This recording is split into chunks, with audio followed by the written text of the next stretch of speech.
Well, we are ready.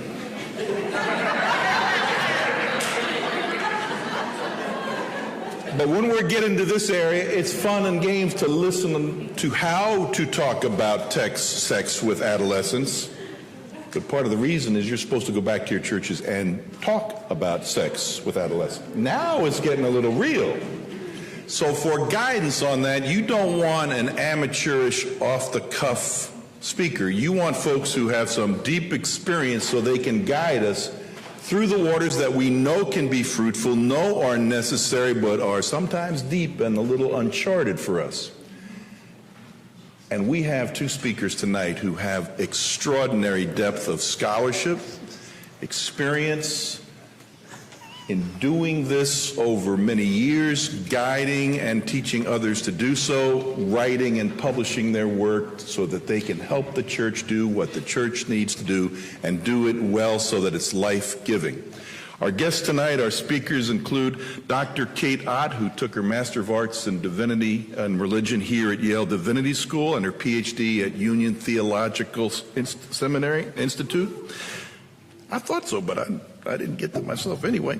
Union Theological Seminary in New York. She is the Associate Professor of Christian Social Ethics and the University Scholar in Everyday Ethics at Drew University Seminary.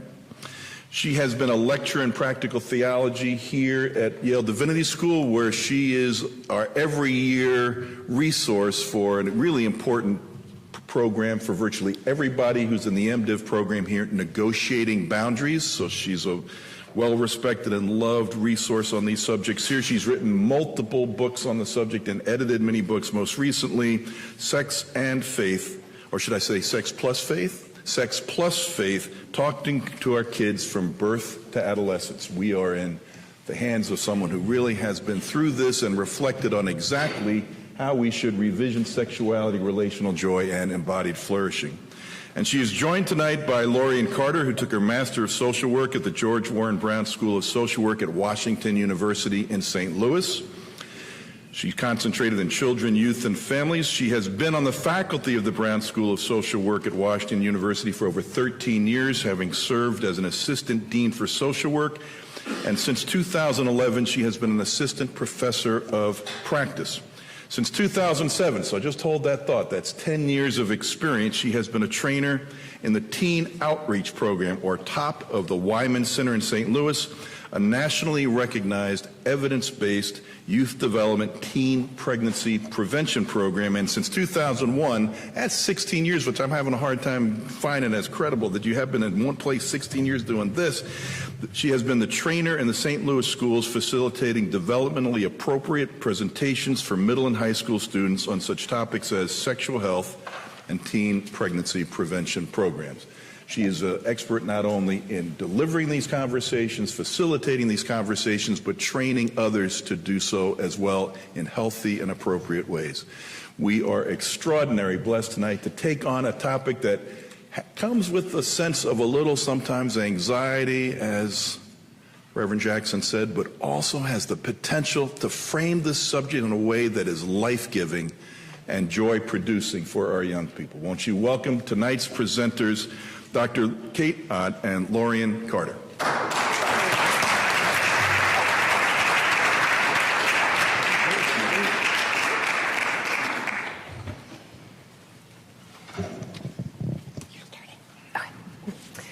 We thought we'd actually start by adding a little bit extra to the introductions. I love those introductions, but it feels a little bit like, have you ever been at the restaurant where someone tells them it's your birthday? And everyone comes around and starts clapping and singing for you. So everyone's staring at you. They know what really happened because it's your birthday, but they don't know that much about what's behind it. So this is a little bit about what's behind our introductions. So as Skip said, I was here at Yale Divinity School, and when I started my ministry, I was a youth minister at a United Methodist Church in Fairfield, Connecticut. I started it because I didn't know what I was going to do after I graduated from Div School, but I knew I loved kids. At the same time, I was working in alternative sanctions programs in the juvenile justice system and in safe homes for the Department of Children and Families.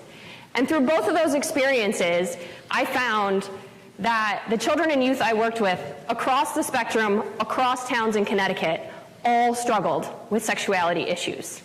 And so as I thought about what I would do when I went on to study in theology and religion, I thought about studying adolescence and studying sexuality.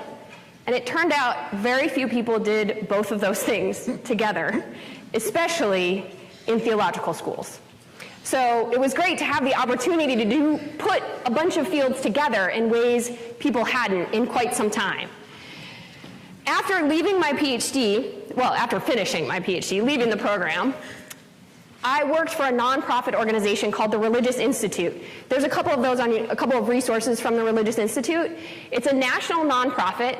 We advocated for progressive public policy issues related to sexuality education. But we also went into congregations and seminaries and trained youth ministers, talked to parents, helped pastors figure out how to talk about sexuality. So I was able to do the on-the-ground work in congregations, helping them think through how to provide sexuality education to their children and youth. Do that both with parents, but also with staff members.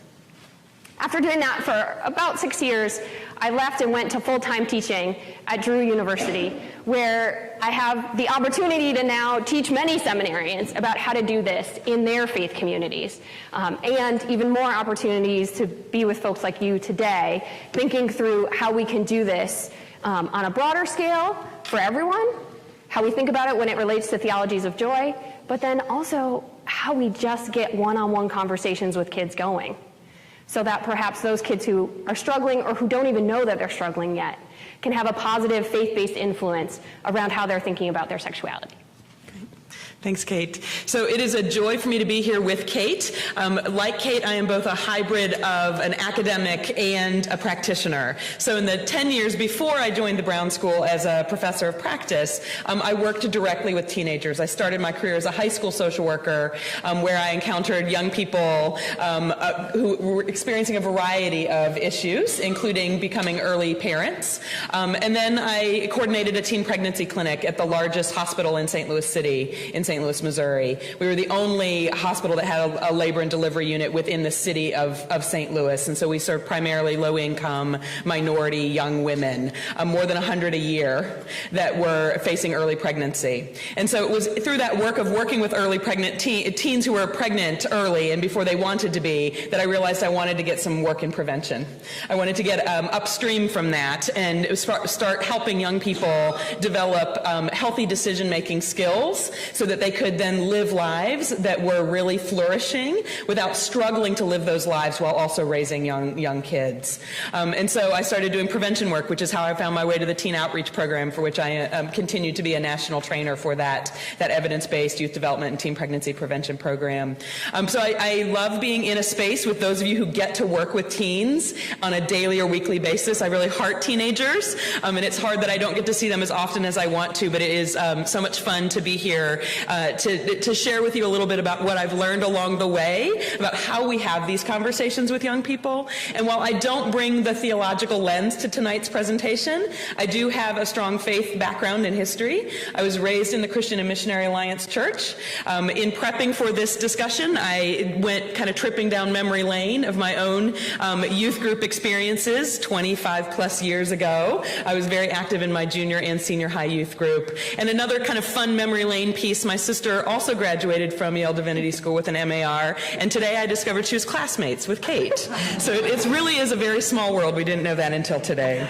So, it is a joy for both of us to be here tonight talking to you about joy with this topic, because we know that you will take these messages and these ideas back out into your congregations and into your youth groups. And so we want to talk a little bit about what you'll be able to do at the end of this evening's presentation.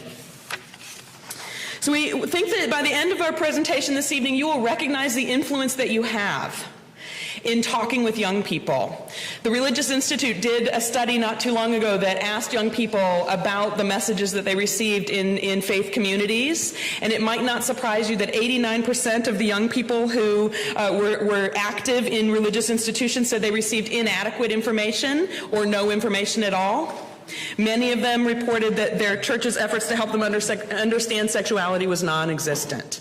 So you have an influence And the way that you talk about sexuality will help young people think about how they want to consider sexuality. Do they really want it to be this life-giving and enjoyable piece of their life, either now or in the future? Or is it seen as something that is shameful, something that is either avoided at all costs or only talked about in terms of what not to do?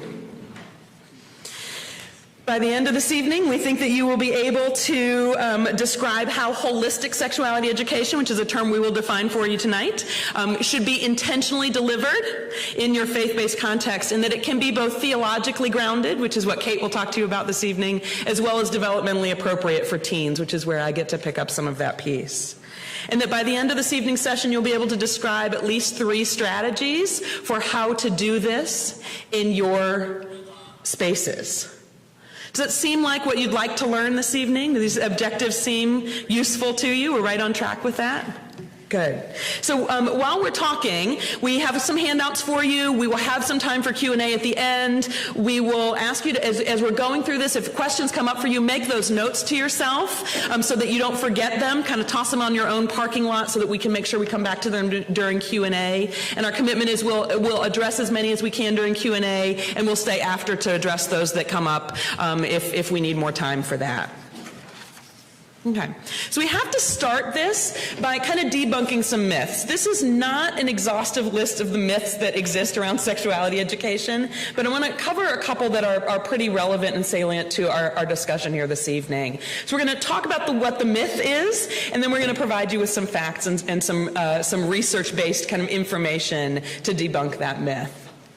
This first myth, talking about sex leads to sexual behaviors. How many of you have heard this? Yeah. So I'm going to actually debunk this myth with another analogy. Does talking about geometry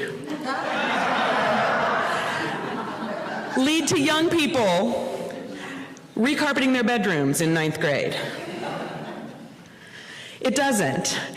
I remember sitting in my geometry class and thinking, why do I need to learn this formula? And my teacher said to me, one day when you are an adult, you will need to recarpet a bedroom.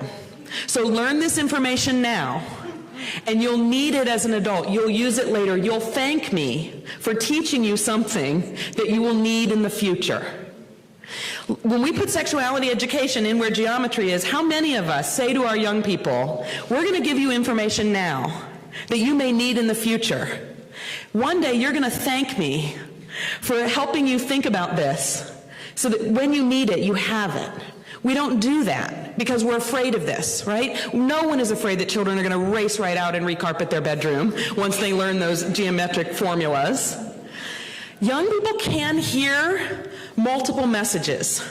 They can hear, this is awesome and not right now, just like they can learn a geometry formula that they can be expected to use in the future. And the research really tells us that communication with adults does not lead to sexual behaviors. In fact, it leads to just the opposite.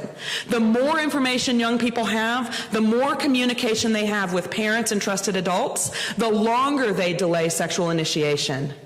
And when that information is paired with, here's how to have a healthy, make a healthy decision about being sexually active, they are not only able to delay sexual initiation, but when they do become sexually active, they're prepared and they're more likely to use contraception and condoms and protect themselves from the negative outcomes of unprotected sexual behaviors.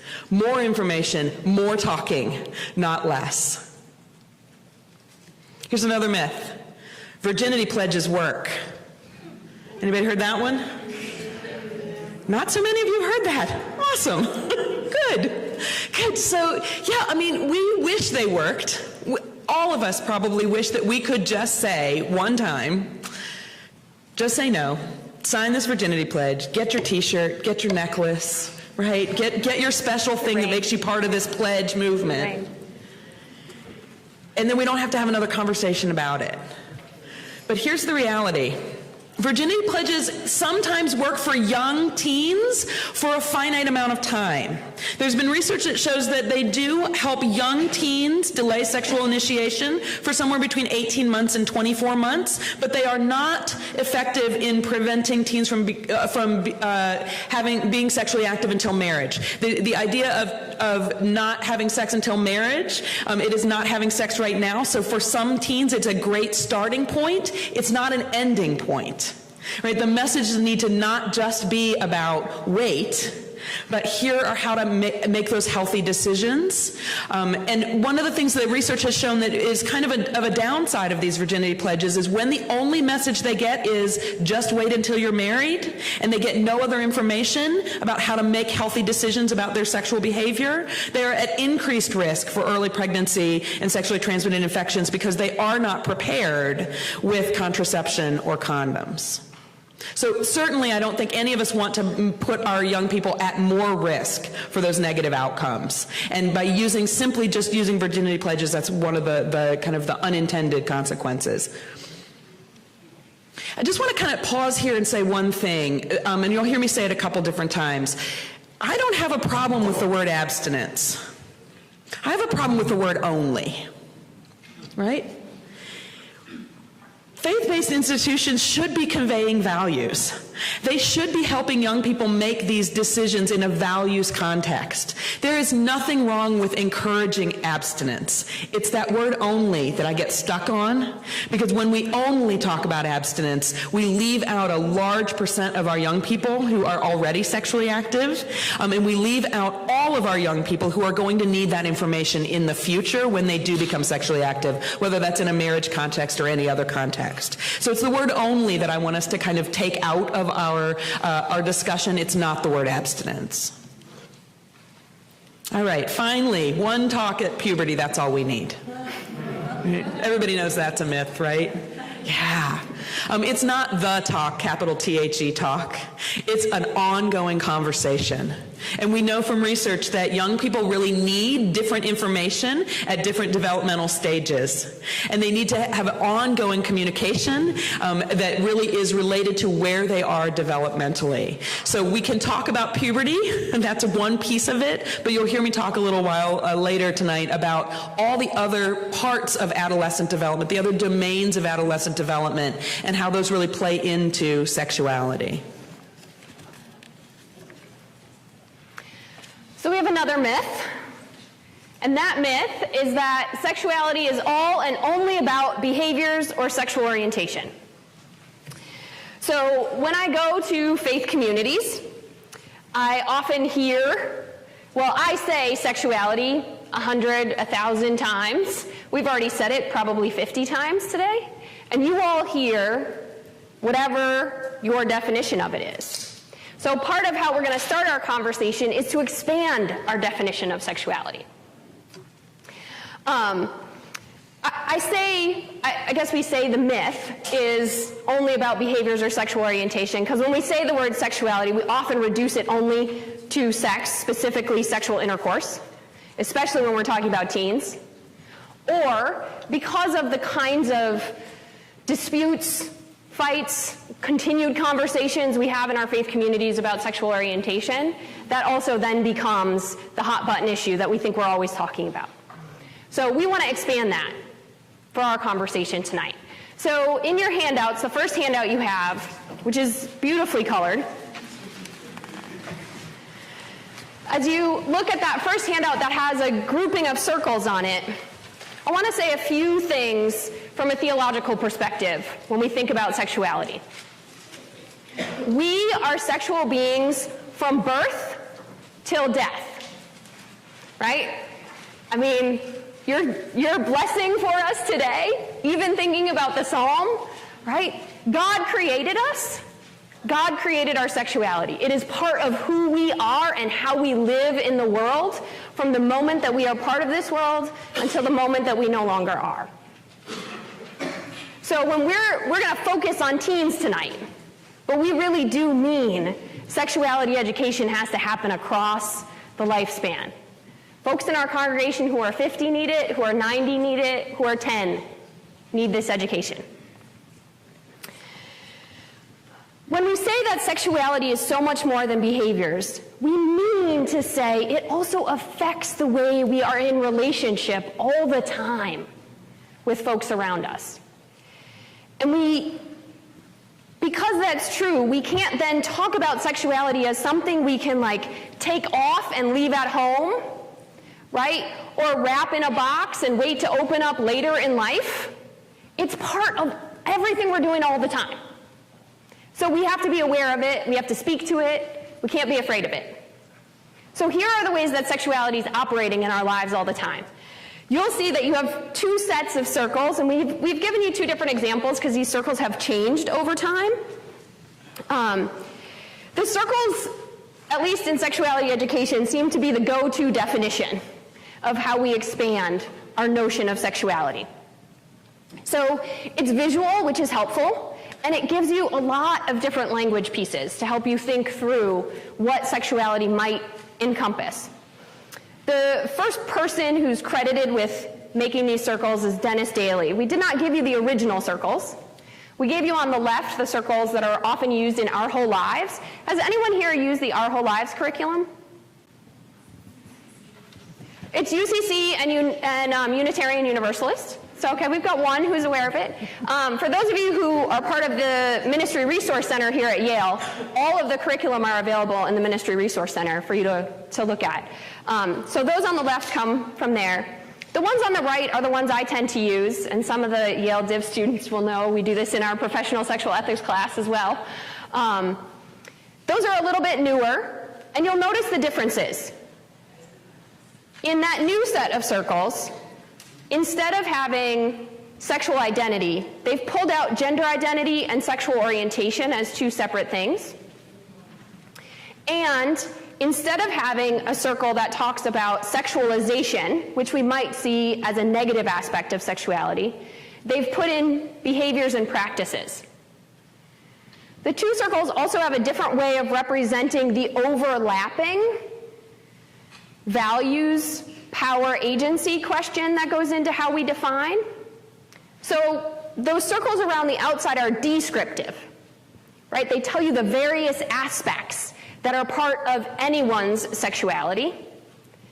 But where we get into some of the issues and the questions that we often face is how the circle in the middle overlaps, right? So we may talk about it as a values circle. How do we think about the value of intimacy or the value of someone's gender identity? Or, on the right side, we might think about it in relationship to power and agency. How much choice do I have over parts of those aspects? How much does culture influence how we understand something like sexual behaviors or practices? So one of the reasons I love the overlapping of those circles is that what it reminds us to think about is that culture, race, ability, religion, public policy, access to healthcare, all of those things impact our understanding of how these aspects of sexuality can get lived out in our lives or can flourish. So as you just quickly look at those definitions, let's just take a second, a full minute maybe. Is there something you have a question about related to what you see in those circles? Is there something you really like about the definition that you haven't noticed before? If you want to ask it in the large group, you can feel free to do that. Yeah, sorry.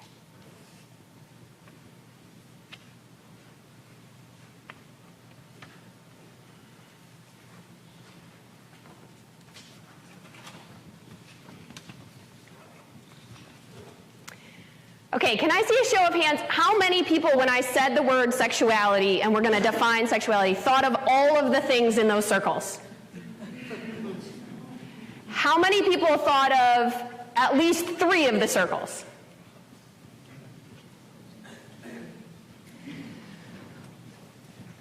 Someone who's willing to share, which is the circle you never suspected would be in the definition? Yeah. Intimacy. Great. Anyone else share that? Yeah. So part of what we're going to move on to is that actually recognizing sensuality and intimacy as part of our understanding of sexuality is absolutely imperative for us to be able to understand how sexuality and theologies of joy come together and how we might educate and talk to our teens. Yeah. Yeah, so oftentimes we separate health medical aspects from an understanding of thinking about sex or sexuality. But part of what Lorien said with regard to the kind of education we offer youth, we're going to say again and again that the sexuality education that you talk about needs to be grounded in your faith values. I would guess that most of us would agree that if we say God created us and God created our bodies, we have a responsibility to take care of our bodies and to respect other people's bodies. That is an integral aspect of health, of caring for our health. But oftentimes we sort of say, well, maybe the high school or the middle school will talk about the health aspect of sexuality. And let me just jump in here. Sometimes they will and sometimes they won't. But when they do, and when they do it right, and again, I'm a trainer for an evidence-based pregnancy prevention program, we train people to be values neutral. As a sexuality educator in a public school system, it is not my job to tell young people what to think or what values they should pay attention to in that setting. But what it is my job to do is encourage them to think about where their values come from and how they can talk to those people who are conveyors of values about how to make those healthy decisions. And so we kind of really differentiate where you are a values conveyor, and that is the home, and it is faith-based institutions, and where we want our education to be values neutral and really focused on the factual pieces that are part of sexuality education. And this is all pieces of a puzzle. I love these overlapping circles because it's where they come together that sexuality happens. Each of us has a piece to play within that. So we're going to take this expanded definition of sexuality and bring it into conversation with our theologies of joy. As we think about it's a question, right? Is sexuality an enhancer or an inhibitor of joy? We're going to spend most of our time trying to help you think about how it can be an enhancer of joy. I think a lot of time gets spent on how it's an inhibitor of joy. So we're going to try to think about how can we be proactive, positive, healthy sexuality educators in our faith communities to make sexuality a joy enhancer. And this is where the expanded definition of sexuality really, really matters. So as we think about joy, I'm going to share a definition or a description of joy that Mary Clark Michella argues for in the Theologies of Joy book. She says, quote, "Joy often arises out of deep interpersonal connections and experiences of loving and being loved. That it is something that is deeper for being shared." End quote. For me, that's the place that joy and sexuality are colliding in our lived experiences. Joy is deeper for being shared. It arises out of interpersonal connections and experiences. So if we're going to think about joy as emotional attunement between the self and the world, then we need to recognize that we are embodied people. And this is another part where the sexual health piece comes in, right? We can't keep separating the body and the spirit. You can't have joy without feeling it, right? Sexuality is the place also where we have those feelings and experiences. So joy as emotional attunement and embodied response to well-being requires this robust understanding of sexuality that includes emotional, developmental, and spiritual aspects. Joy is equally or perhaps even more present in aspects like intimacy, sensuality, orientation, right? Who we desire, gender identity, living who God called us to be, than it might even be in sexual behaviors. Right? It might be part of those other aspects even more because of that embodied spiritual nature of it. So second, in order to have joyful embodied experiences, it takes time to learn about ourselves and about others. Thank you. Amen. You can amen. That's good. So joy related to sexual expression and self-awareness has to be more than instant gratification. Joy perceives the good and wants that good to continue. It is not a consumable. It is not meant to objectify the other. So this means, for example, a girl can't use a boy for popularity. That's not joy. That's not love. That's not a healthy sexuality. A boy can't use another boy just for oral sex because they want pleasure. That pleasure isn't joy as we talk about joy. Joy desires a good to continue, to flourish, to be fruitful. It doesn't use people. It doesn't abuse them. It doesn't consume them as objects. A theology of joy requires a mutuality between the person and the perceived good. Right? It wants that to continue. And it actually works towards that. So lastly, joy is best experienced in community. And communities provide a check on our notion of the good. So we know, right, that our ideas of the good can be objectified over time, that we can fall prey to what society around us says is good. For example, think about how we're all influenced by cultural standards of beauty in the United States, right? They are biologically unrealistic. They are often sexist and racist in their imagery, and ableist. What we think of as the good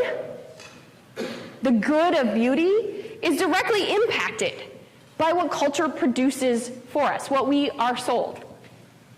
A theology of joy would require that we, with our youth, step back and ask, right, what's problematic about those desires? Right? Why is sexual dominance or hyper-individualized pleasure something that we're told we want or we need? How do we step back from that and say the good, as joy relates to it, means that it needs to be fruitful? I'm going to go back to Mary Clark Michella again on this, because I love her line from her chapter. She says, quote, "Fruitfulness implies growth and flourishing, which cannot always be measured in quantitative terms." Right? If you love that good, right? If that good brings you joy, it is, in fact, something that is fruitful for more than just you. Our relationships that are joyful should create more joy for those around us. Right? So as we think of these standards of beauty, right? Does our treatment of our own body or others' bodies promote healthy growth and flourishing?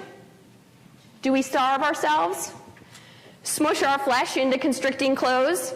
Take supplements to get bigger and stronger? Does the fruitfulness of God's creation blossom out of love, acceptance, and diversity? Or does it get pruned into cookie-cutter shapes, self-loathing, and ridicule? Right? A theology of joy says we have to promote the beauty and good in that. It has to flourish. It has to grow. It has to be diverse. It has to change over time. That kind of message to teens about their bodies, about the goodness of creation, is what we're talking about by attending to a holistic understanding of sexuality that is imperative to enhancing joy rather than inhibiting it. Now, we know it's not just culture or secular culture that impacts these notions that might inhibit joy. We got some hang-ups in our Christian theology, right? We got some problems that we have to start talking about a little differently if we're going to move to a joy-enhancing theology related to sexuality. So the first, well, let me bundle them together, tell you a very short, very brief story about the history of Christian theology and sexuality, which I'm sure many of you already know. The dominant theology and ethics related to sexuality in our Christian traditions and throughout history didn't really pay much attention to joy. Partly this stems from the fact that our early Christian theologians had a different set of biology, right? Let's not fault them for what they didn't know. They also lived in a historical context where they were fighting between a Greco-Roman system that was denying the flesh and said the flesh was the cause of many problems, versus a new tradition that had an incarnational God that made their God look weak. And they had to come up with some answers for this. So they created theologies that linked up sexual desire and sin because they thought very little of the human body. That was often justified by a suspicion of the flesh. And, in their skepticism about the goodness of bodies and the inability to control sexual desire, they decided it would be easier to just say what behaviors were okay and which ones weren't okay. Right? Let's just be clear about it. It'll be easier. We know who many of these theologians were. So oftentimes they wrote theologies that benefited their own understandings of sexuality. So as we think about the ways in which sexual desire became understood as sinful, fleshly matters were separated from the spiritual, sexual morality started to get determined by a list of good and bad behaviors, I would say we got a little lost with those things like, God created our bodies and they are good. We got a little lost on, most of us make really great decisions about sexuality and sexual behaviors every day. We're not all tormented by sexual desire every waking moment. Right? We wouldn't get much work done if we were. And we've also started to recognize that the values we bring to relationships and behaviors often matter more than the two people or the behavior that's going on.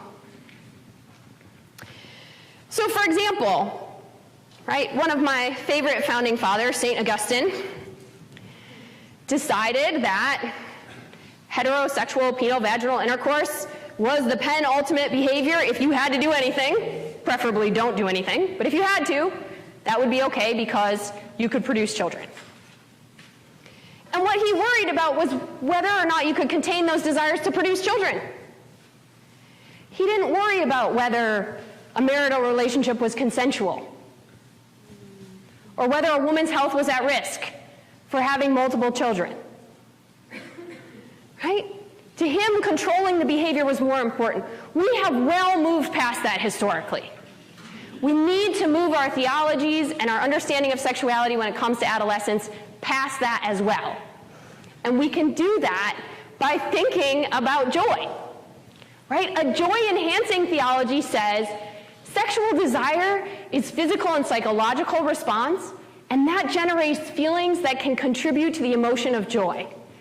Let's stop stifling them. Let's actually have emotional attunement.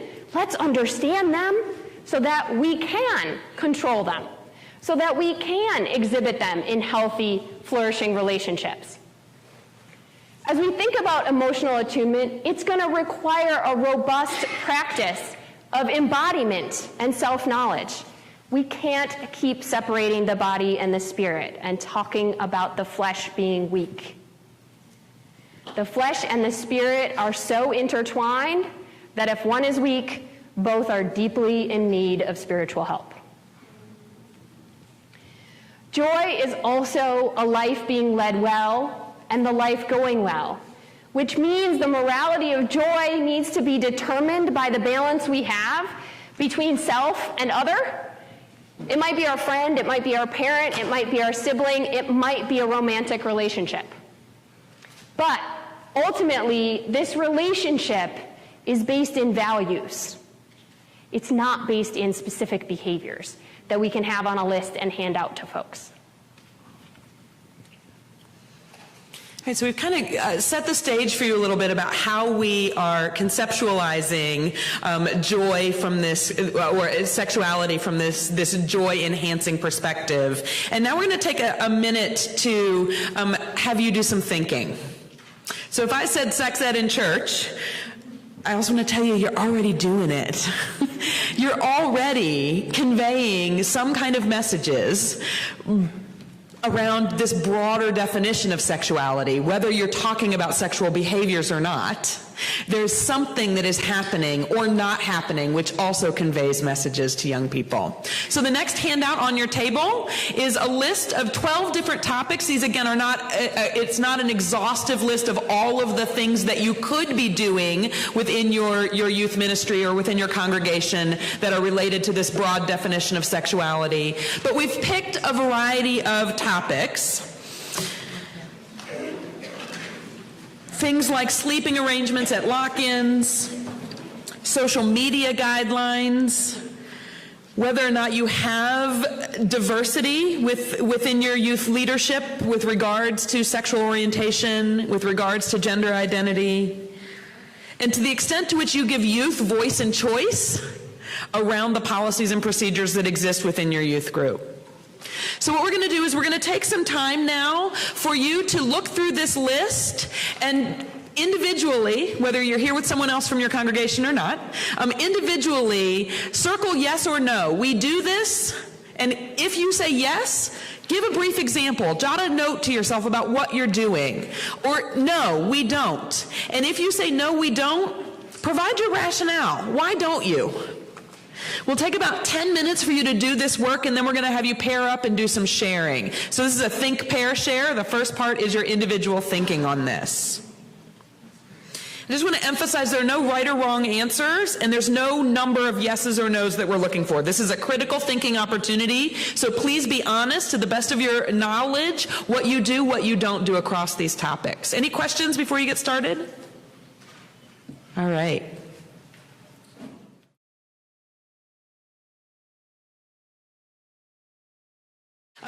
Kate and I were just talking about how, in youth group when you give them a set of instructions and then no one follows it. Yeah, we're having that feeling right about now. We walked around and listened to some of these conversations. So we didn't see much pairing, but we did hear whole conversations happening at the table. So thank you for that. We're going to give you an opportunity now to just report out a little bit about what this was like to spend some time looking through these list of topics, quickly articulate, yes, we do it, no, we don't, here's why we do, or here's why we don't. And then also what it was like to have these conversations with some other folks about what might have been surprising to you, and why it was surprising to you, right? So we're going to offer opportunities for folks to share with the large group if you'd like to. Absolutely. So I like your thinking about this. Let's not wait until we have an issue with dress code or a problem comes up at a lock-in. Let's be intentional and thoughtful about what do we want our policies and procedures to be. And because you do have this kind of clean slate, blank slate, let's engage youth in this now. Excellent. Good. Good aha to have. Anyone else want to share a little bit about what this was like? Right, absolutely. That's a wonderful, and one of the strategies that we're going to talk about really is that. It is having those policies and procedures in writing that they really, and we think of your policies and procedures as your theology in writing. Right? Every policy and procedure should align theologically to what you believe. And so we can't just expect young people to know that. And we often do this. We do this all the time. We create the rule after they break it, as opposed to set the expectation. And here's what I know about teenagers. They will rise to the level of our expectations for them. And if we don't have anything in writing, we pretty much have no expectations for them, and they will rise to that or fall to that, right? Or they do know we have expectations, right? But they purposely try to break them, or they see how they are inconsistent with the theologies that we profess. And so we don't want to put it in writing because then we would have to admit that it doesn't match up. Right? Or we're not following it ourselves.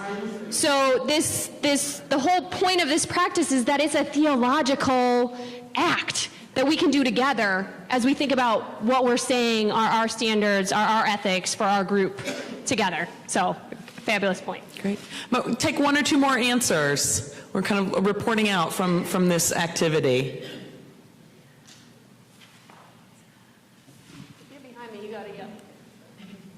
We got one up here, right over here. Yeah, great. Yes, as a member of the United Methodist Church, and we are actually struggling with the definition of sexuality, period. Mm-hmm. And particularly when you're dealing with youth and putting that into a safe sanctuary policy, you may have a lot of pushback because the term itself is not really truly defined within the Methodist Church at this time. So that is causing a big divide. And so we have, for me, I have to be very careful when I'm even dealing with the language of sexuality, because the divide within the Methodist Church between now looking at the LGBT community and clergy, gay clergy that are seeking ordination, persons that are seeking ordination that are gay. And so that language, at this point in time, it is still pretty much vague. Right, right. I do want to say, as someone who teaches in the United Methodist Seminary, that the Book of Discipline actually has gorgeous language about sexuality until it gets to about line 5, in my point of view. And we were actually talking about this disconnect sometimes between what can be life-giving about how we think about sexuality, but then also some of the aspects of it that we know can be death-dealing for some of our youth. And how to open that up as a conversation that we invite teenagers to, instead of trying to either protect them from it or shun them from it. So even how you might work out that question could be an opportunity as a teachable moment. How many of you were able to really articulate the rationale behind what you do or don't do? I see a few hands. Yeah, I'm not surprised by that, right? I think often what happens in our settings is we do what we've always done, or we don't do what we've never done. And we don't take that time to pause and be intentional about what we want to be doing or not doing. And so this was the first opportunity for you to really critically think about your intentions, and the intentions matter quite a bit. And I want to talk about intention versus impact, right? So everything we do or don't do conveys some kind of explicit or implicit message to our teens. Everything we say and the absence of our words tells them something. So when I think about some of the impact may be, or some of the intentions might be positive, but they might have a negative impact. And one example of this might be really around dress code. Right? So we think about our intention with dress code being positive, and that we want to promote modesty. We don't want young women to feel like hypersexualized objects, which is maybe what the media and kind of pop culture says. And so we want to be the antidote to that. Anybody think that's a pretty good intention? Here's an impact that you may not have thought about with those dress codes. It contributes to what we think of now as rape culture. It holds women, young women and girls, responsible not only for the length of their skirt, but for what young boys might think on the basis of the length of their skirt. Is that the impact we want to have? That is one very likely impact, that when we start to talk only about what is appropriate to wear, we're then saying if you wear something inappropriate, it's your fault if something happens to you. That's not an impact that I think we want to have in our settings. Am I right? So I'm going to talk about example number 10. So number 10 is about gender pronouns. So this is a relatively new concept for many of us, thinking about asking young people about their preferred pronoun and using gender neutral pronouns like ze or zer as opposed to him or her. Our intention might actually be pretty neutral. Like in this one, we don't really have any intention at all other than we don't really know what to say and we're afraid that anything we say will offend someone, so we say nothing at all. We never bring up any preferred pronoun conversation or even bring up a gender neutral pronoun. So again, we just don't know what to do with it, so we do nothing. What's the impact of that on our sexual minority youth? Because they exist in our congregations, they're there, right? And so when we don't give them an opportunity to be identified by the pronoun they prefer, they're now being excluded from something that everyone else gets to have. Our transgender teens who do not feel like the pronoun that is attached to their biological body are now being excluded from this space. And they're excluded from so many other spaces. I don't think we want the impact to be that church is one more place that they don't feel safe. That's sometimes the impact of not wanting to say anything. That's the impact.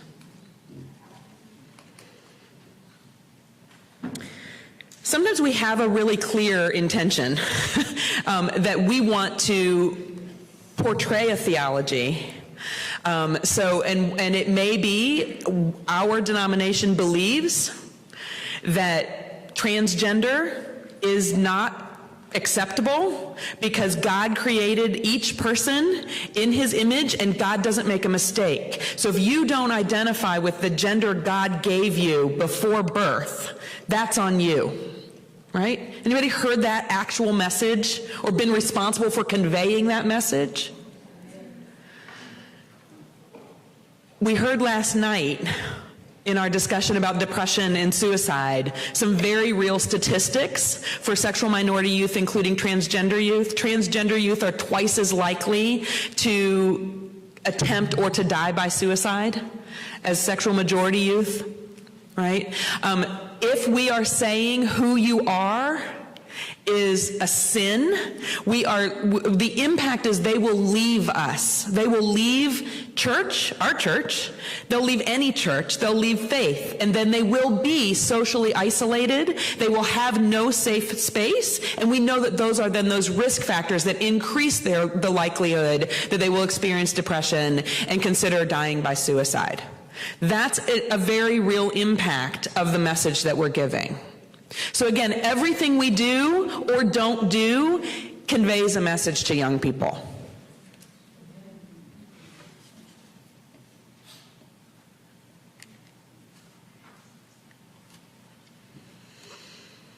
So we are not going to give you a curriculum to use. We are not going to give you a list of 10 things, just do these 10 things. Every one of you take these 10 things out of here. I'm sorry. I call it name it and claim it because I'm not going to do it, so I'm going to tell you I'm not going to do it. And that is because what we want to do tonight is provide you with a framework for really thinking through what's right for your space and your setting. We know that we have a wide variety of denominations, we have a wide variety of settings kind of in this space, and so as soon as we start giving you a checklist, what you'll do is you'll go do that checklist, and you won't be any more intentional about that than you were about what you were doing before you walked in here this evening. So instead, what we're calling you to is intentionality. That's what we're calling you to.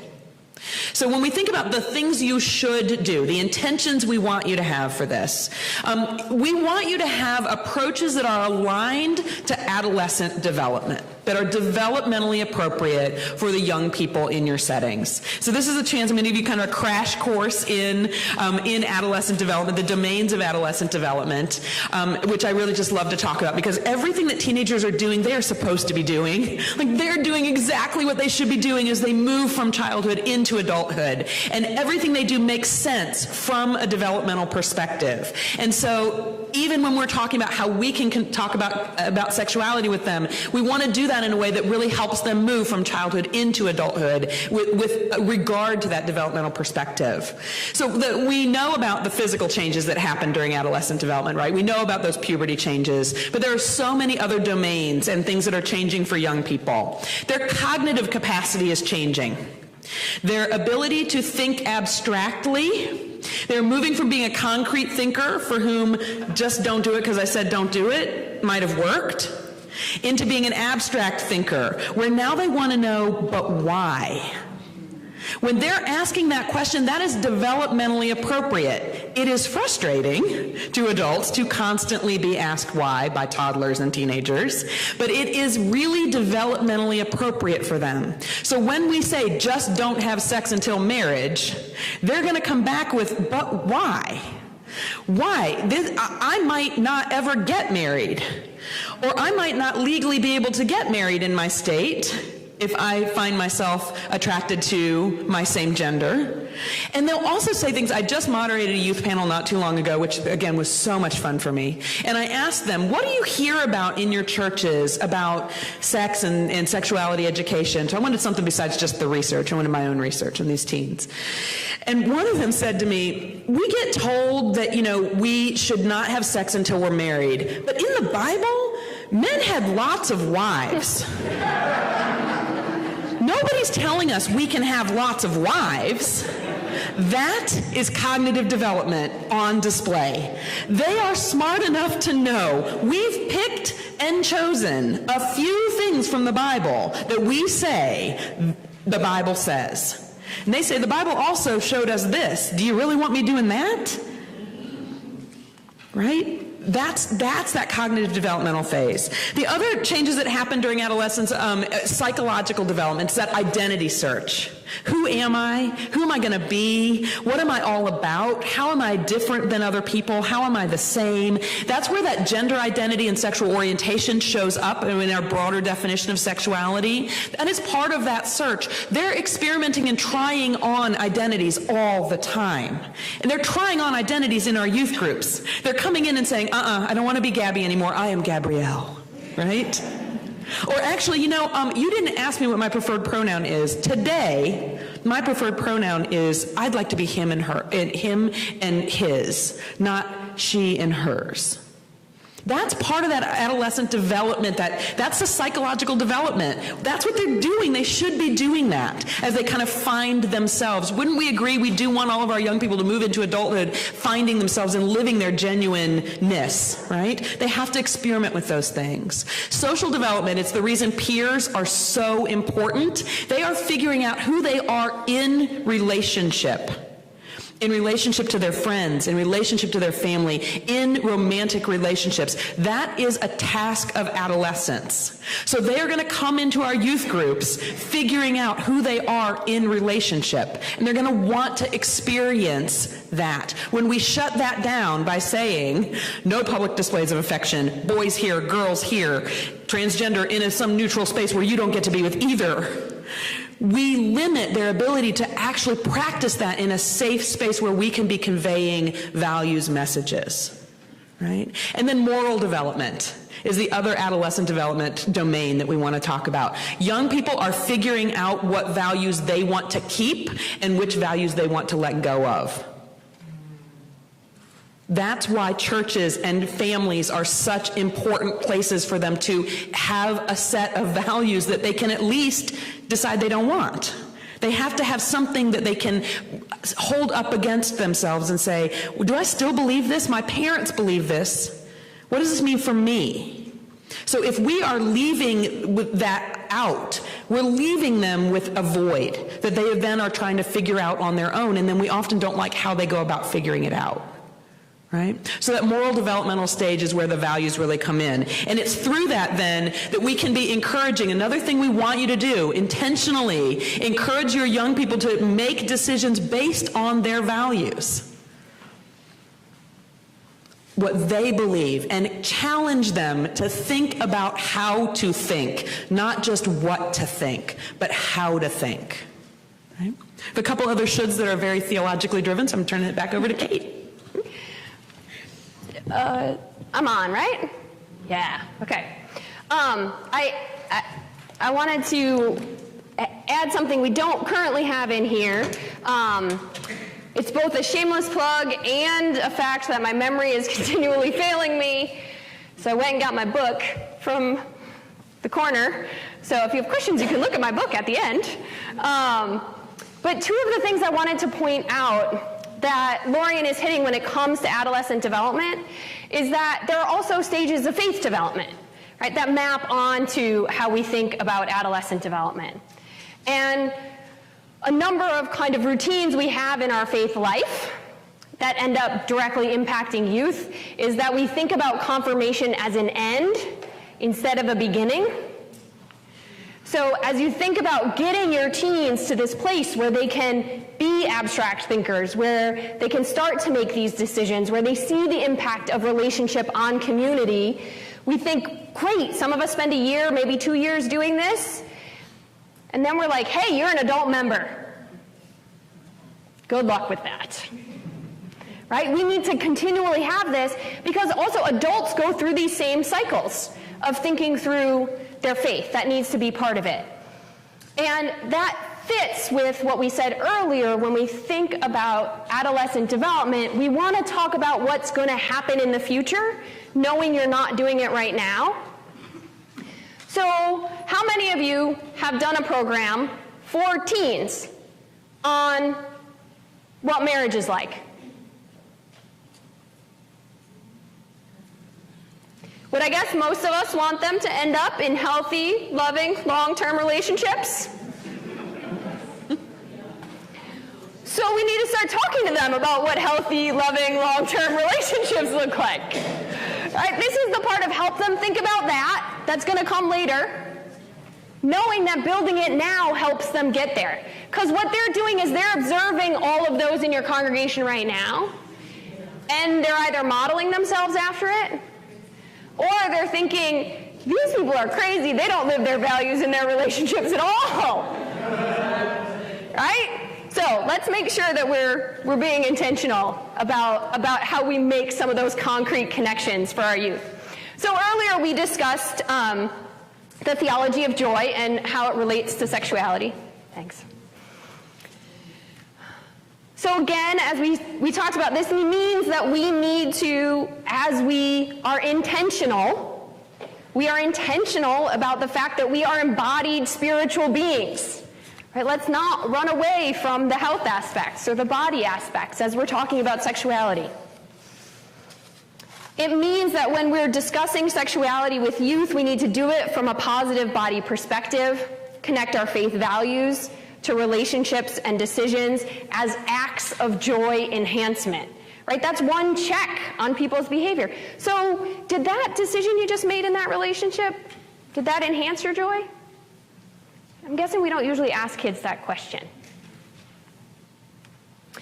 So, for example, in a recent discussion I had with some youth about sexting, a couple of them had read a blog that I wrote on sexting and faith, and they asked me some questions. And so, usually our response to that kind of behavior in faith communities is a blanket statement: bad. Don't do it, right? Maybe because our bodies shouldn't be shown, they need to be covered, or perhaps we're worried about how it'll just blow up on the internet, or even the real, live, legal issues that are involved in that. But instead, I sort of took a step back and said, let's actually start from the premise that the reason we do this is because bodies are good. Bodies are beautiful. Bodies are desirable, right? I get why you might do this. So then I asked a few questions. So if you were thinking about doing that, is it usually mutual? No, right? Well, I'll send it because I want someone else to respond to me, right? Or I'll send it because I want someone to like me. Well, wouldn't you want it to be mutual?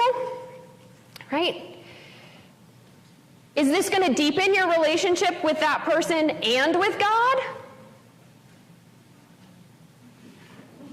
I was like, well, God's everywhere. Probably sees the text. You know. Does that deepen the relationship? No. So then I said, okay, let's flip it. Let's say you're getting the picture. When you get that picture, is your response, wow, what an amazing person God created? And they were all like, no. Okay, so those were all positive questions about what's the good that happens in relationships, about the value of our bodies, but none of those were answered positively for this scenario. Right? So there was not a blanket, don't do it, because they're going to do it anyway. It was a think about the impact of it. Is that really what you want? So that's about questions that are enhancing joy, that are connecting that theology of putting our bodies first, saying we are going to have a bodily response, but let's make sure it's in the service of what we think is good, of what we want to keep promoting about ourselves, others, and the relationship we're in. Now, many of us might already have that joy-filled theology we talked about earlier. Others of us might not yet be there. Others of us might still be trying to figure out exactly what the theology is that's core to how we think about sexuality. But when we think about the first two, aligned to adolescent development and encouraging adolescents to make decisions based on their values, what you say has to be clear about what your theology is. So I'm going to go back to the example given about the Methodist Church, right? Perhaps as a youth minister in a current Methodist church, you don't agree with the recent rulings that uphold that gay and lesbian folks are not welcome. That's a nice way of saying it. Let's say you don't agree with that. You are still in a United Methodist church. Your youth are still in a United Methodist church. You telling them that that's not our theology, we don't really have to care about it, basically dismisses the first two. It says we don't take you to be strong, intelligent, creative thinkers who can help us theologically think about this problem. It also said it doesn't give them anything concrete to push up against. It's like a moving target of faith values. And so they don't know what to hold on to. Now you can say to them, this is what the church teaches. This is why it teaches it. This is where it came from. This is why I agree with it. Or this is why I disagree with it, depending on what kind of congregation you're in. Helping them see how you get into those questions models for them how to be good theological thinkers. And what that does is it allows them to then take those values and make them their own. So, we're being very clear that we think in order to enhance joy when it comes to sexuality, for all the teens who might walk in our door, we need to start from a place that is inclusive, affirming, and welcoming of teens no matter their orientation or gender identity. We also recognize that that is not the theology of every congregation or every person in this room. But we want you to hear us clearly say that one of your intentions, one of the things you should be doing, is whatever your theology, be clear about it, and know that if you give teens the space to think critically about it, to decide how it works for them, how it fits with their own experiences of sexuality, they will stay engaged. But as soon as you either make it a moving target that's not clear, or you tell them they are not allowed to critically engage it, that they just have to be sponges and absorb it, they are likely to walk away. And they definitely won't stay with you through adulthood.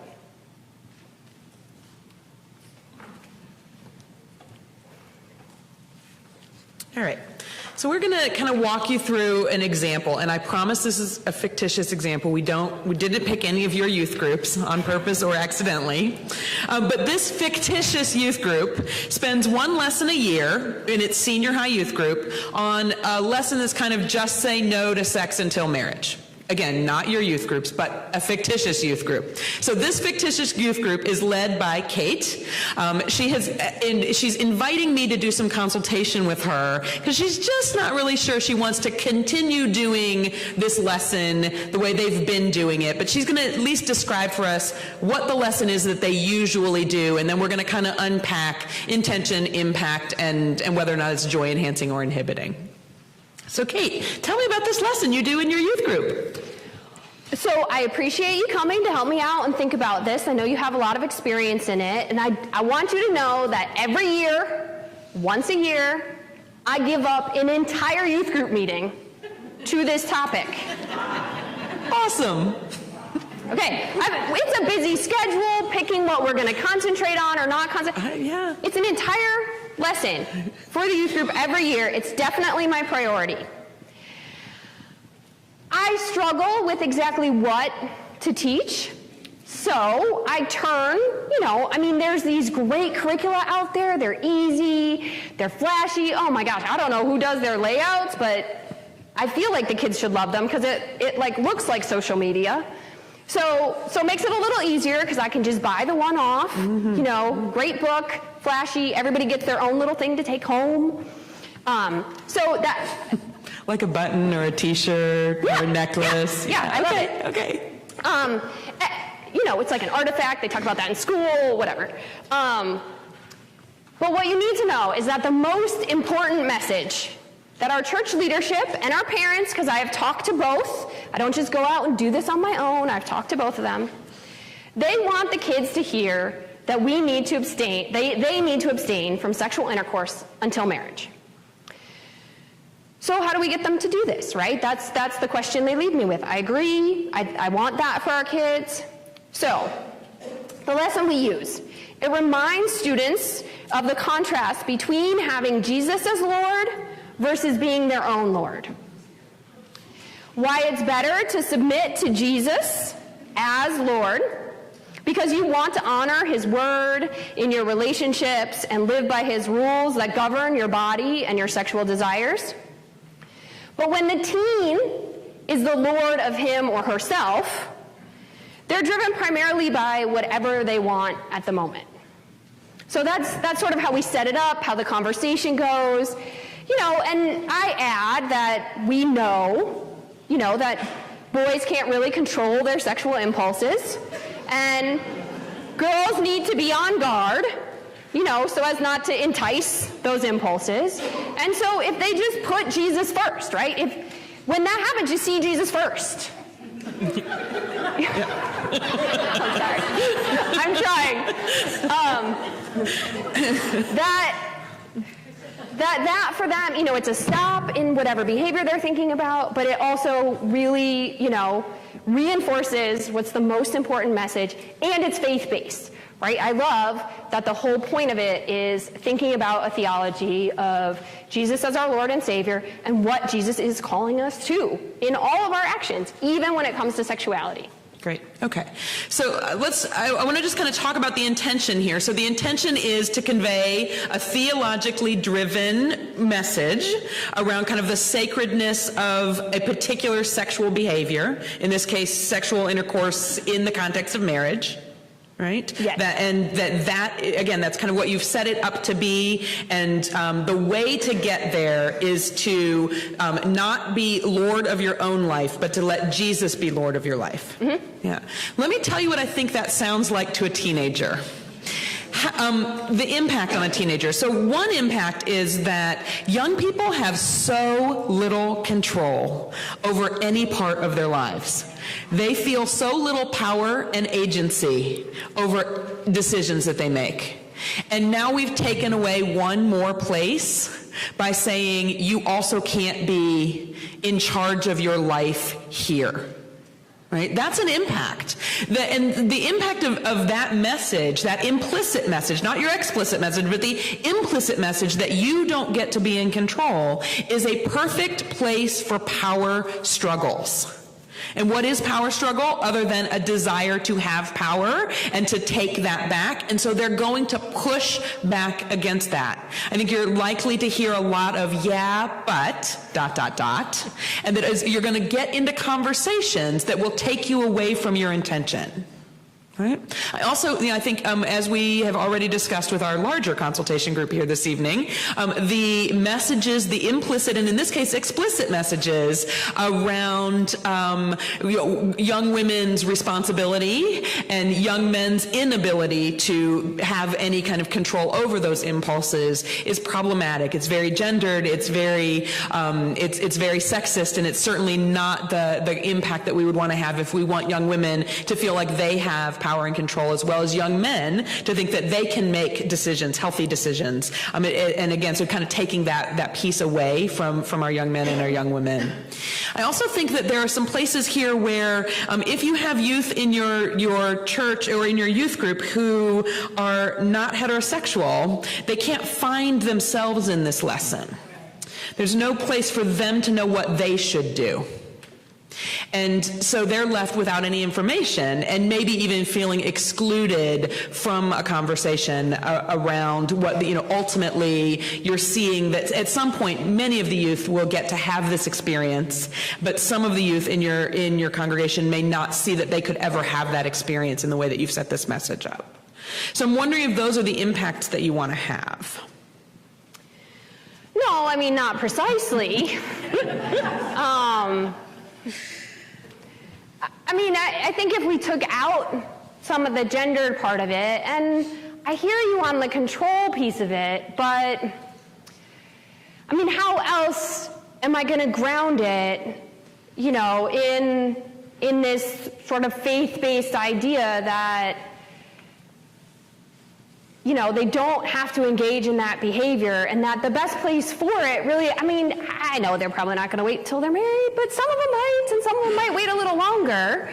So how do I get them to, what are they supposed to ground it in if they're not waiting for that? Yeah, it's a good question. So I think, again, when you think about this lesson and all the things that we've talked about this evening around how this could be joy enhancing or joy inhibiting, I'm not hearing any of the messages that we know you could embed in this lesson around. It's not about a particular behavior, it's about a value set. It's about thinking of what's important to me now and in my future. And I think, again, we're being a little adultist with the teens in our group by thinking they can't understand that this is a yes, but not now. And I think sometimes it's the word but. They ignore everything we said before that. So I always try to use the word and. Right? This is what we want to teach you, and here's some ways it might make sense for you, right? Can I also ask, you said something about, my intention was about conveying something about this particular behavior and its relationship to, the relationship, what I want them to be in relationship later. Right. But it's the whole week I give to talking about sexuality. So are you saying, that's the only behavior they need to be thinking about. So where am I going wrong? I'm fumbling. So I'm going to direct you back to the circles of sexuality that really helps you to think beyond a particular behavior, right? And this is exactly, because, close scene. Thanks, Kate. Yeah.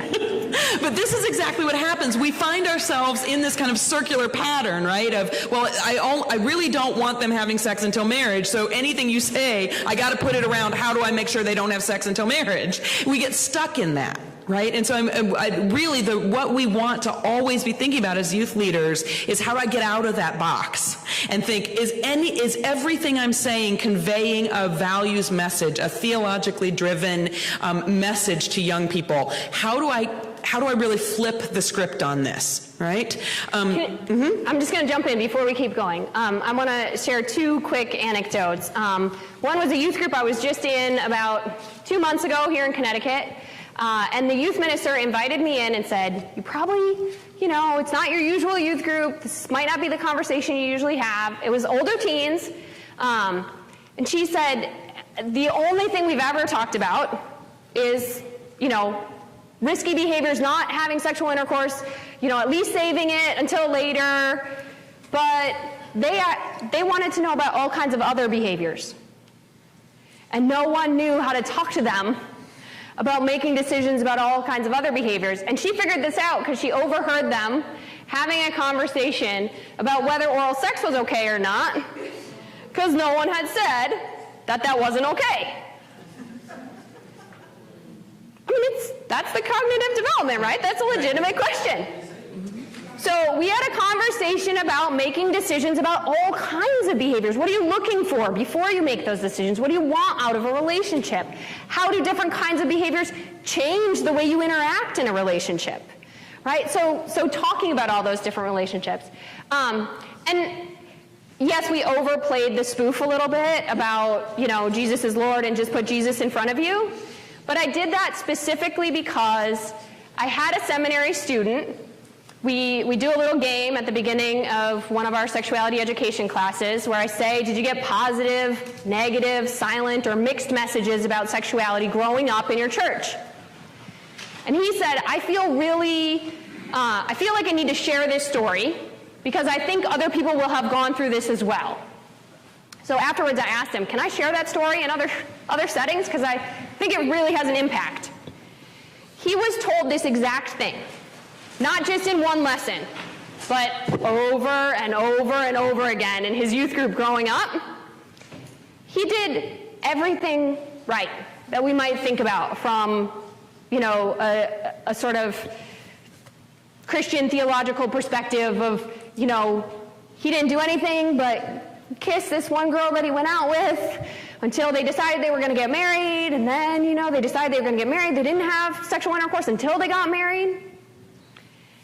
Every time he was intimate with his wife,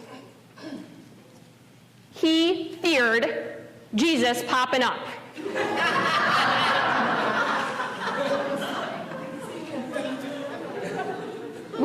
It's funny, right? But he spent years working through this with the woman of his dreams that he had waited his life for. Because he had been so conditioned that this was a negative experience, that this feeling, right, this emotional feeling of joy, of desire, he couldn't just turn it off because there was a wedding ring as part of it, right? So when we talk about the intention of these messages, and we joke a little bit about presenting a particular kind of curriculum, it does have lasting impacts on how people experience their sexuality into adulthood. Right. So, and again, I have friends who, again, followed kind of all of these steps, waited until they were married. They married the first person they thought they liked because they wanted to have this experience, and they were miserably married, but felt like they were doing what was, again, kind of theologically acceptable. And then again, didn't know how to get out, couldn't find an exit strategy for that, because divorce was also not part of their theological underpinnings. So to trap people in marriages or in relationships where they are unhappy, again, that is not the impact, but it often is what we see as the impact. It's not the intention, but it's often what we see as the impact. Right? So if we know that that's not what we want, but we want something different for our young people, here's what we think. Again, this fictitious youth leader, not any of you, but this fictitious youth leader could do, is really being holistic. And that means taking on all of those dimensions of sexuality over time embedding those messages, not in just one lesson a year, but teachable moments at every opportunity, taking advantage of opportunities when there is a lock-in to talk about what the expectations are around that. Being holistic around talking about being sexual beings from birth until death, not just one lesson a year, but where are the places where this kind of holistically fits and is embedded throughout your youth program. And again, we want to really switch the starting point. So spending time talking about the theological values, not talking about the behavior or this particular behavior, right? What are the theological values that we want youth to pay attention to and live by, not what behaviors we want them to exhibit or not exhibit. And again, be informed. Don't let those myths that we talked about at the very beginning, both the myths around sexuality education and then also the myths and the kind of the joy-inhibiting theology, drive your curriculum.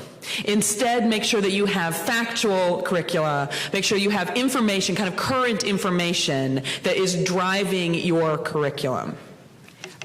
I wanted to say, someone asked me during one of the exercises, where was I quoting about this theology of joy? So the book Joy and Human Flourishing, Essays on Theology, Culture, and the Good Life, it's available downstairs, right? So the essay particularly that I was quoting from is in this, but there's other essays related to joy. So if you're thinking about theology of joy, it's a good starting point. So we want to give you some specific strategies to consider as you're heading back out into your youth groups.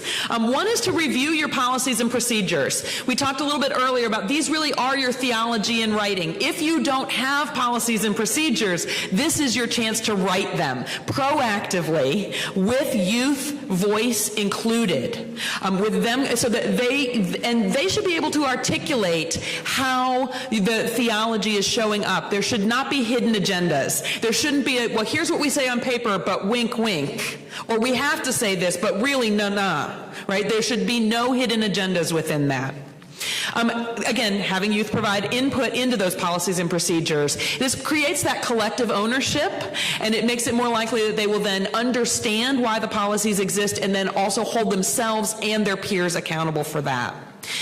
We think it's really important that you provide young people with diverse examples either within your own leadership, your youth leadership. If you don't have youth leaders who are diverse in terms of sexual identity, gender identity, sexual orientation, it may be helpful to look to lay leaders or to use guest speakers so that it really is more affirming and more inclusive. And then, there are also a wealth of resources. You have the handout already, a list of resources that you can draw from, some online resources, some great video clips of faith leaders talking through some of these difficult issues. And you can, again, use those online resources to make sure that your curricula are, again, kind of following those intentions that you have and the impact that you want to have. And then find some common ground. And this is a really important piece. We know that some of you have limited influence or control over what your church believes. I don't want you leaving here thinking, I can't do it all, so I'm going to do nothing. Instead, I want you to think about where can you move the needle one step? What are the baby steps? What do you have influence over? I talked with a youth leader before we got started this evening who said, our youth group is very affirming and welcoming, but then they go out into the main sanctuary. And I don't have any control over what they hear there. Maybe you don't have a lot of control, but maybe you do.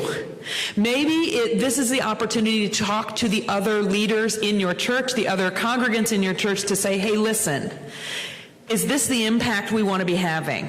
We have gay teens in our group who, if we don't welcome them here, they lose their faith home. They become socially isolated. They're at increased risk for depression, and they're at increased risk for dying by suicide.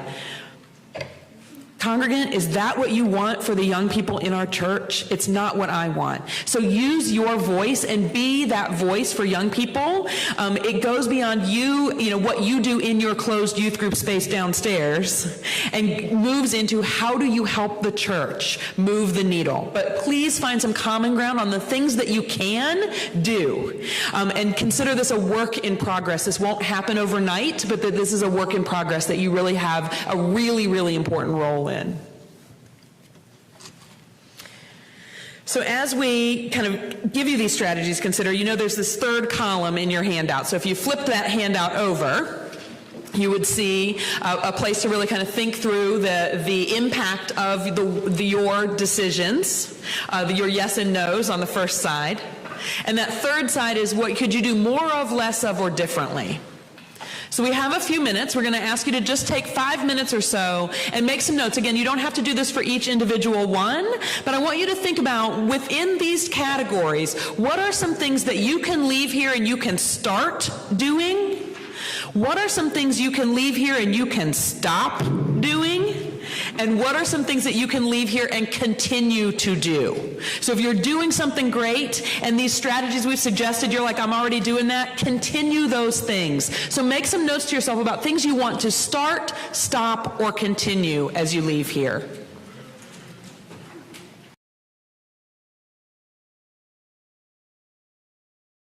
Okay, so we're going to pull this back together here, and we want to hear a little bit about we're going to ask for 3 volunteers. Someone who wants to share what they're going to start doing, someone who's willing to share what they are going to stop doing, and someone who's going to share what they will continue doing. So a start, a stop, and a continue, and we have prizes. Show of hands if you would like to share one thing that you are going to start doing as a result of our discussions here this evening.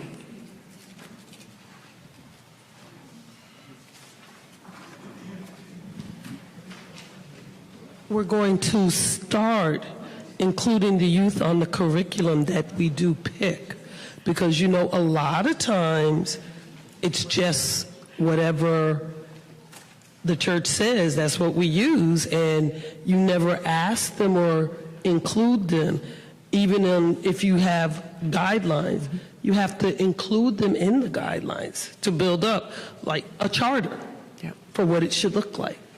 We'll start including them. Start including them. Excellent. Good one. Someone want to talk about what you're going to continue doing? Another chance to brag. Something that you're doing well and you're going to continue doing it.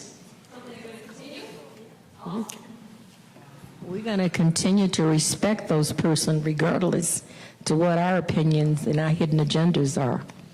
Excellent. Excellent. So being welcoming, opening, affirming, respectful. All right, and anyone wanting to share what you will stop doing? This is a tough one. All right, we've got one up here.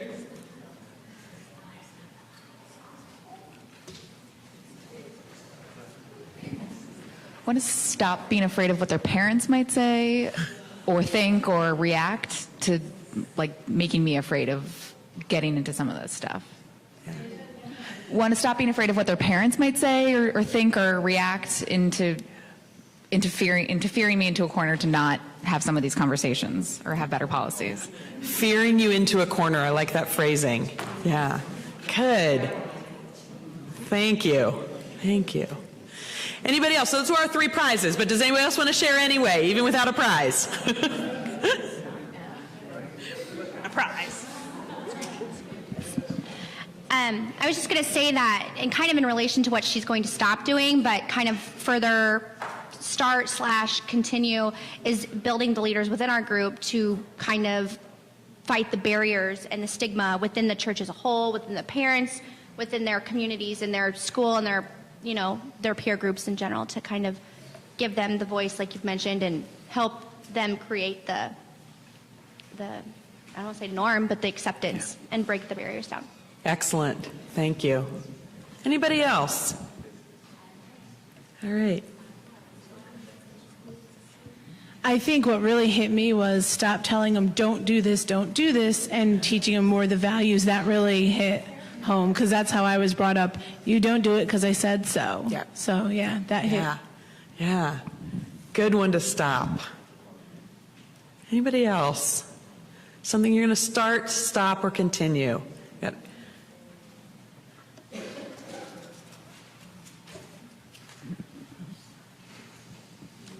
I think we should stop assuming, judging, and thinking we have all the answers. Yeah. Stop assuming, judging, and thinking that you have all the answers. Excellent. We had one more over here, all the way back up here at the front, Kate. Thanks for being my runner. One thing I'm going to continue to do is I always allow them to come up with what the rules are, and I also let them come up with what the punishment is and how many stages the punishment should be, or what we should do if we violate each other's trust, or if we violate each other's confidence, or we say something that's not affirming. What should we do as a community? And what steps should we take together?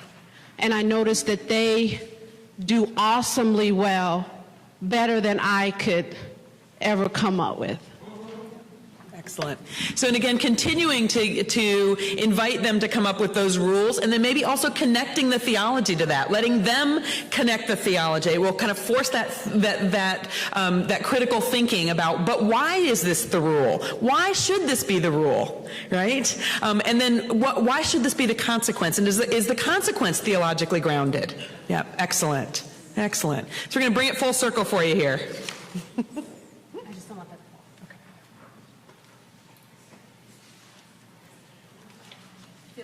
Today.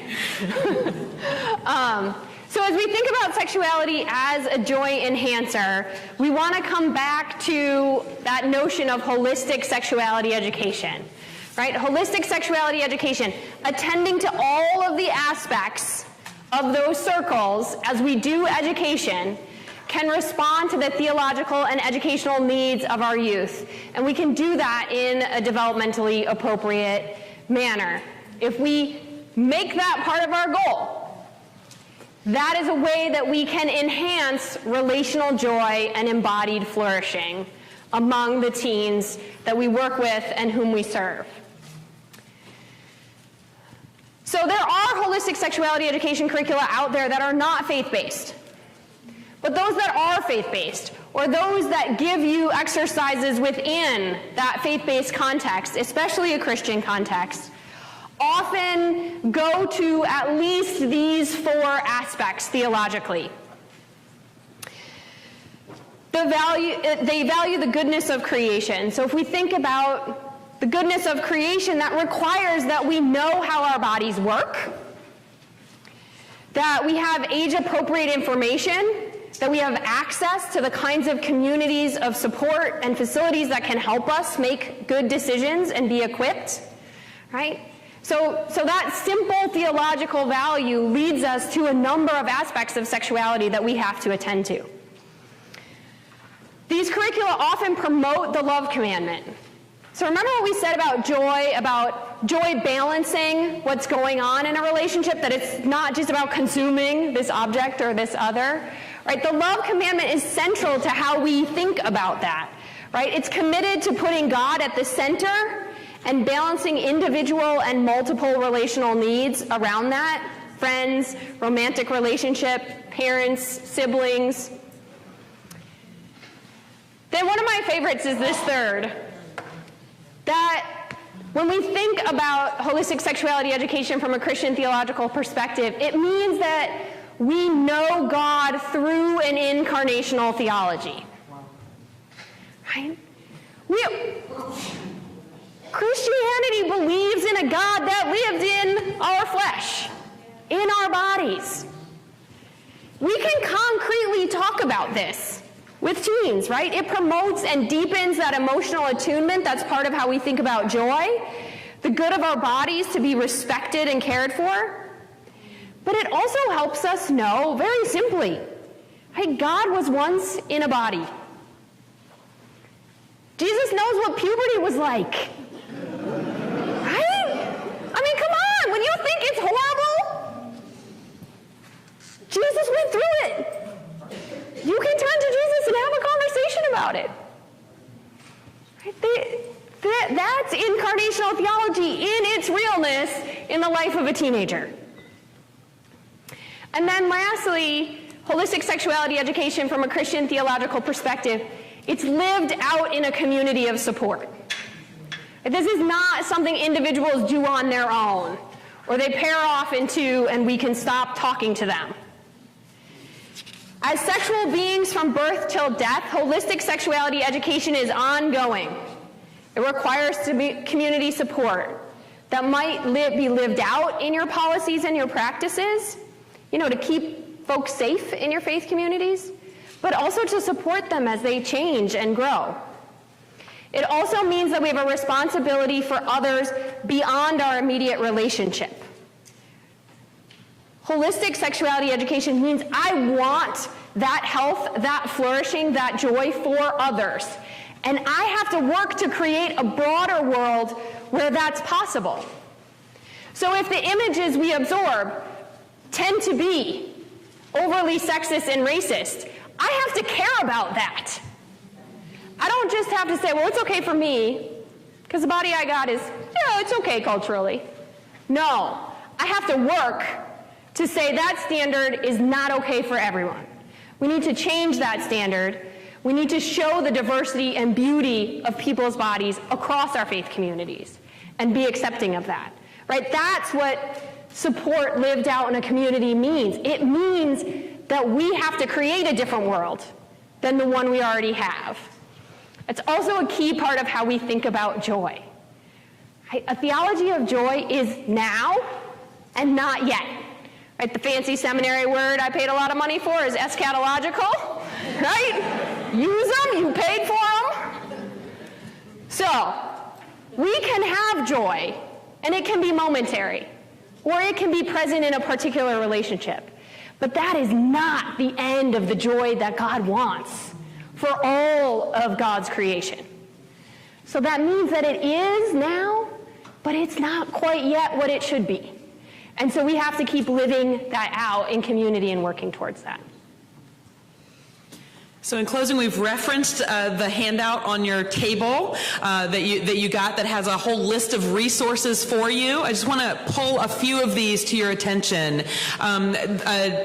A Time to Speak, Faith, Communities, and Sexuality Education that Kate Ott co-authored a few years ago. And then two that come from one of my favorite resources, which is the National Campaign to Prevent Teen and Unplanned Pregnancies.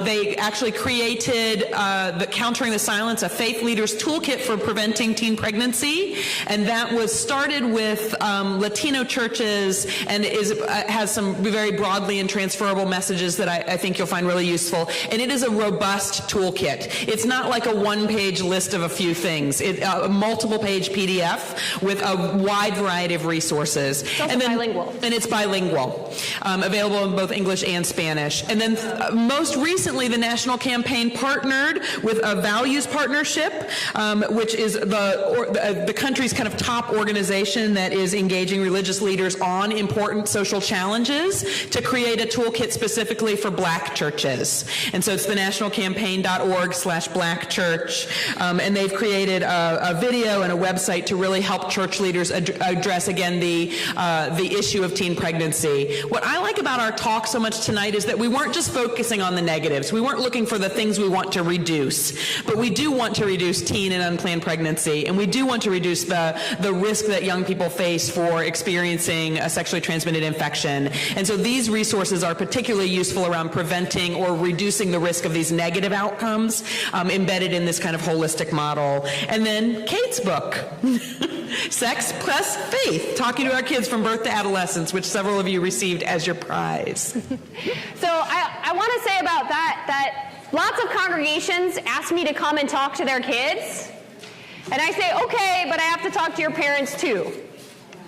So I think one of what we could start or continue doing more comments is that we really do have to do sexuality education for everybody, because we haven't done it well in almost any place. So it's got to be across the age span. So this book in particular for parents often ask me questions that have nothing to do with their kids when the talk is done because they've not gotten that education. So I think that's really important. I wanted to add that we have hinted at a few times questions of how sexual abuse or trauma impact the way in which we care for folks in our faith communities. That's obviously part of your policies and your practices. We both know that any room that we speak in may have folks who have experienced sexual abuse or trauma, and we do not want to minimize that. We also think that we have spent a lot of time in our faith communities saying if we care only about that, then we don't have to talk about the positive aspects of sexuality. We need to do both, and if we don't do both, we will continue to impact the harms. So one of the resources you have on your handout, but not on this slide, is the Faith Trust Institute, which is actually interreligious, but also has a number of different languages in which they offer their curriculum. And it's all about sexual abuse, prevention, dating violence. So they have some great curricular resources as well. That's faithtrust.org. Your turn. We promised we would save some time for those questions that you might have been jotting down as we presented tonight. And we will do our best to either answer those questions or have a plan for doing so. Questions for us? Yeah.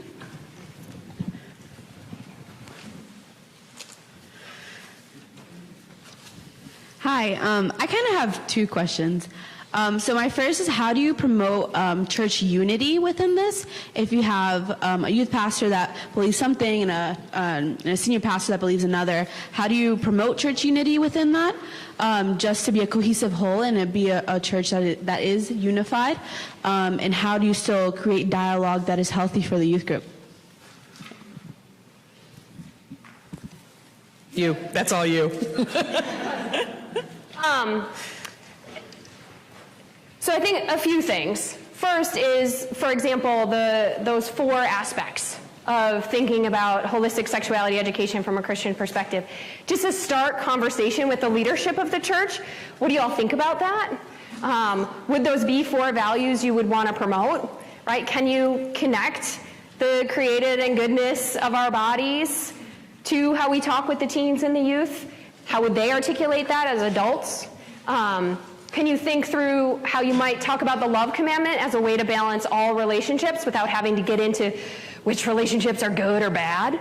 In other words, can you find some common ground? But find that common ground by starting with the positive theological aspects that you know there's agreement on. And then maybe get to the more difficult theological questions as you move along in that.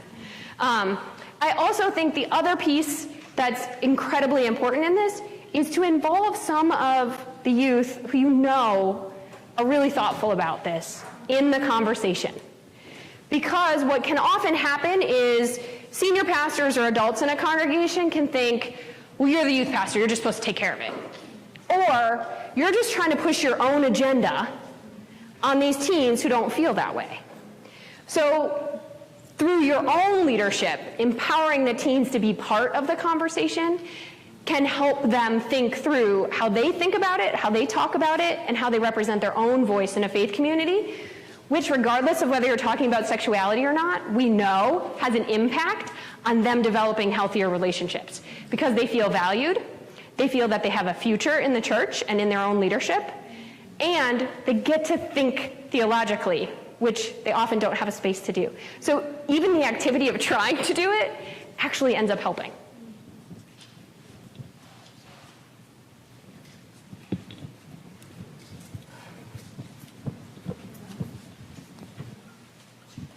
I want to thank you for a great presentation that has stressed and worked us through this holistic vision that would invoke values and a question of joy. Like most pastors, I felt maybe not as equipped as I should have been when folks came into us with harm. When a mom comes in and says, my daughter's in the 7th grade and she's already being harassed and guys are touching her inappropriately or making fun of her body. Or when a child comes in and says, we got drunk and I didn't want to do it and we ended up doing something I feel terrible about. and then you advance to more aggressive or more abusive behaviors. Can you just give us some time talking about how to minister with a sense of holistic, a sense of pointing to joy, a sense of values, walking with a child who's been wounded by this? So I'll let Kate take a lot of that, but I just want to start from a place of it's so important to not add to the shame. And it's so important to be able to talk about redemption and a way back when young people have found themselves in situations where, you know, either there was no consent or maybe they did consent and then they realized, like, this is not part of who I am. And how do I get to be a virgin again? I cannot tell you how many times I've heard that question from young people. Can I ever get my virginity back, right? Because now I feel like I'm tarnished. God will not love me in the way God loved me before. And I think the message we want to convey in that moment is God loves you still. And we love you still. And we are grateful to you for feeling like we are a safe enough place that you can come and share this thing. And we are about grace, and we are about forgiveness and redemption, and not about shaming. There's so many messages that happen for our young people once they have made a mistake or found themselves in a situation that goes against everything we've been saying to them, that they feel this sense, this immense sense of shame, and then they leave our faith communities over that shame, and we lose out on the opportunity for them to see their way back.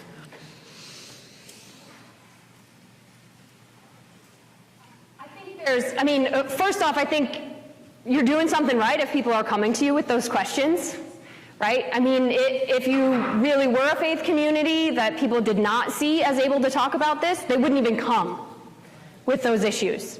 So just by coming, they already know that there's a safe, trusted space where they can explore these questions and issues that they're having.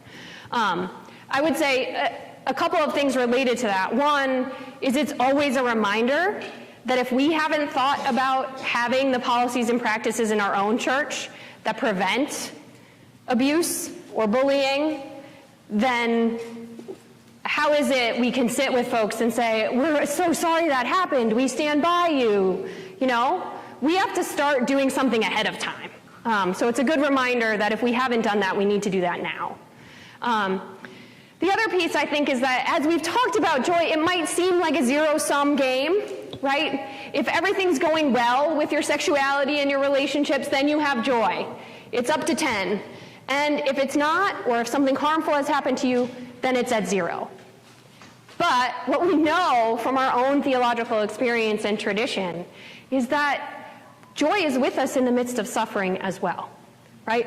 What leads us through in terms of grace is knowing that even when either a mistake happens, someone has harmed you, you have harmed yourself, that God is with you in the midst of that. And our joy that God is there is often what can get us out of that. But we need other people around us to mirror that for us if we can't see it ourselves. And that means practical steps oftentimes. That means being an advocate, going to the school and saying, this is happening. What are you going to do about it? And we're going to keep up. We're going to keep reporting until we see something has changed in your policies or your practices. We're going to get a group of friends together and we're going to say, how do we strategize about what's going on the bus with the way kids are talking to each other, right? If perhaps you feel like you made this mistake in decision-making one night at a party, right? How do we go through those steps again and think about ways that we're going to put friends around us, that we're going to make a commitment ahead of time, that we're going to think differently, right? Being about joy, being about grace isn't hoping things change. It's doing actual concrete things to make sure that things change. So I really think the impact of being the advocate there, and also saying, okay, this reminds me I haven't done enough education about it, right? We haven't talked about it. So even changing your own behavior, but not just behavior towards that person really is impactful.